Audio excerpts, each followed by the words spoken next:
आहान, तुम किसके भरोसे पर ये सब कर रहे हो? कौन है जो तुम्हें मदद कर रहा है? नहीं तो मॉम, कोई भी मेरी मदद नहीं कर रहा है। क्या तुम्हारे पास कोई बैकिंग नहीं है? तो फिर जेठ जी की बातों को मान क्यों नहीं लिया? अब शनाया ऑफिस में कैसे लौट पाएगी? जब मिसेस यामिनी गिल आहान को डांट रही थी तो शनाया ने आहान के पास जाकर उससे सवाल करते हुए कहा, आहान, तुम अपनी असलियत कब तक छिपाने वाले हो? मॉम को सब बता क्यों नहीं देते? शनाया किस सच के बारे में बात कर रही थी? मॉम, आहान आपको बताने के लिए नर्वस हो रहा है। एक्चुअली बात ऐसी है कि स्प्रिंग कॉर्पोरेशन का जो सीईओ है वो आहान का कॉलेज के टाइम का दोस्त है। मैं तो चाचा जी और शौर्य को घर पर देखकर हैरान ही रह गई थी, मगर बाद में मुझे याद आया कि यश मेहरा तो आहान का दोस्त है। जरूर आहान ने ही यश से मदद मांगी होगी और मेरी सारी टेंशन गायब हो गई। अपनी बेटी की कही ये बात सुनकर मिसेस यामिनी गिल का मुंह बन गया। क्या दोस्त है? तुम दोनों एक ही कॉलेज में थे, तो फिर वो इतनी बड़ी कंपनी में सीईओ कैसे बन गया और तुम कुछ नहीं कमाते? ऐसा क्यों? वैसे अगर तुम दोनों इतने पुराने दोस्त हो तो वो तुम्हारी मदद क्यों कर रहा है? जी, वो कॉलेज के दिनों में मैंने उसकी थोड़ी मदद कर दी थी, बस इसी वजह से हम पक्के दोस्त हैं। मॉम, आप परेशान मत होइए, उसने मुझसे वादा किया है, सब सही हो जाएगा। अगली सुबह पूरे गिल परिवार और उनके एम्प्लॉयज को इस बात का पता चल गया कि शनाया ने वापस आने की क्या शर्तें रखी थी। डोर बेल बजने लगी। मिसेस यामिनी गिल ने दरवाजा खोला, मगर जब उन्होंने देखा कि दरवाजे पर खुद आनंद गिल खड़े थे, उनके साथ नीरज गिल, शौर्य, शगुन और उसके पापा प्रकाश गिल भी मौजूद थे। जैसे ही आनंद गिल ने घर के अंदर अपने कदम रखे, वो एक एक करके सबकी तरफ देखने लगा। तभी मिसेस यामिनी गिल ने आनंद गिल के पैर छूकर कहा, पापा जी, आप कैसे हैं? क्या मैं आपके लिए चाय बना दूं? नहीं यामिनी, कोई तकलीफ करने की जरूरत नहीं है। आगे उन्होंने अपनी नजरें शनाया पर रोककर उससे बोले, शनाया बेटा, मैं सीधे मुद्दे पर आऊंगा। जो कुछ भी हुआ उसे भूलकर ऑफिस वापस आ जाओ। मुझे उम्मीद है कि बीते बातों को पीछे छोड़कर स्प्रिंग कॉर्पोरेशन की डील को अच्छे से संभाल लोगी तुम। अब जब उन्होंने इतना कहा था तो शनाया मना करके रूड नहीं दिखना चाहती थी, इसलिए उसने अपने दादाजी की बात पर हामी भर दी। शनाया की हामी को जानने के बाद आनंद गिल तुरंत मंदिर जाने का बहाना करके वहां से चले गए। शनाया बेटा, क्या मैं कोई सपना तो नहीं देख रही हूं ना? क्या सच में तुम्हारे दादाजी ने स्प्रिंग कॉर्पोरेशन की डील की पूरी जिम्मेदारी तुम्हें दे दी है? मॉम, ये कोई सपना नहीं है, अब वो प्रोजेक्ट मेरा है।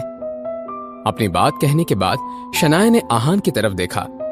आहान ने उससे कुछ भी नहीं कहा था, लेकिन शनाया ये अच्छे से जानती थी कि ये सब सिर्फ और सिर्फ आहान की वजह से ही हो रहा है।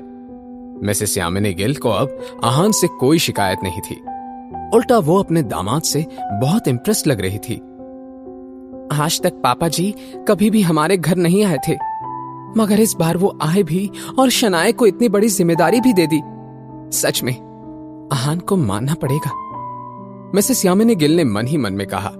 सबके जाने के बाद आहान किचन में गया और ब्रेकफास्ट तैयार करने लगा। शनाया सीधे स्प्रिंग कॉर्पोरेशन के ऑफिस गई और यश मेहरा के साथ मीटिंग के बाद इस डील पर उसने काम ऑफिशियली शुरू कर दिया। 2 दिनों के बाद आनंद गिल ने इस डील से मिलने का सेलिब्रेशन करने के लिए एक बड़ी सी पार्टी का ऑर्गेनाइजेशन किया। इस पार्टी के दरमियान पूरे शिमला शहर के सामने इस बात का अनाउंसमेंट किया गया कि शनाया गिल को स्प्रिंग कॉर्पोरेशन का प्रोजेक्ट हेड बनाया गया है। इस पार्टी की वजह से शनाया कई लोगों के अटेंशन का शिकार बन गई थी। ये बात बाहर आ गई कि शनाया की 3 साल पहले ही शादी हो गई थी। कुछ लोग आहान को गोल्ड डिगर कह के बुला रहे थे, तो कुछ लोगों के लिए वो बहुत ही लकी इंसान था। शनाया ने छुट्टी ले ली और सुबह सुबह वो आहान के कमरे में आ गई। आहान अपने रूम में कॉफी पीते हुए न्यूज़पेपर पढ़ रहा था। जब उसने देखा कि शनाया आई थी तो उसने मुस्कुराकर अपनी बीवी से कहा, गुड मॉर्निंग, क्या आपको भी कॉफी पीनी है? मैं अभी ले आता हूं। आहान के इस सवाल को सुनकर शनाया ने ना में सिर हिला दिया और बोली, नहीं, मुझे कुछ नहीं चाहिए। तुम क्या कर रहे हो?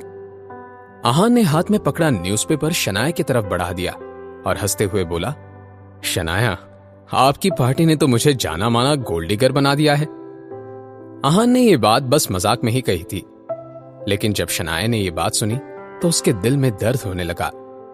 शनाया ने देखा कि न्यूज़पेपर में पार्टी में खींची हुई कई सारी फोटोज थी और उसमें शनाया के साथ साथ आहान का भी जिक्र किया गया था, मगर यह जिक्र कुछ पॉजिटिव नहीं था। आहान के बारे में भली बुरी बातें लिखी गई थी। यह देखकर शनाया का मुंह बन गया। उसने मन ही मन में कहा, इस न्यूज़पेपर को अब एक नोटिस भेजना पड़ेगा। इनकी हिम्मत कैसे हुई आहान के बारे में ऐसा सब कुछ लिखने की। फिर शनाया ने आहान की तरफ देखा। आहान, आई एम सॉरी, ये सब मेरी वजह से हो रहा है। सच में ये मीडिया वाले तो बस राई का पहाड़ बनाने का मौका ढूंढते हैं, लेकिन ट्रस्ट मी, मैं ये सब ठीक कर दूंगी। शनाया, आप बिना वजह परेशान हो रही हैं। मुझे इस सब से कोई प्रॉब्लम नहीं है। आपको इतना ज्यादा सोचने की कोई जरूरत नहीं है। अब आपके कंधों पर काम की बड़ी जिम्मेदारी भी है, इसलिए आप मेरी फिक्र करना छोड़ दीजिए, ठीक है? शनाया को यह जानकर बहुत राहत मिली कि उसके हस्बैंड को उसकी कितनी चिंता थी, तो इसके लिए शनाया ने आहान की तरफ देखकर हां में सिर हिला दिया।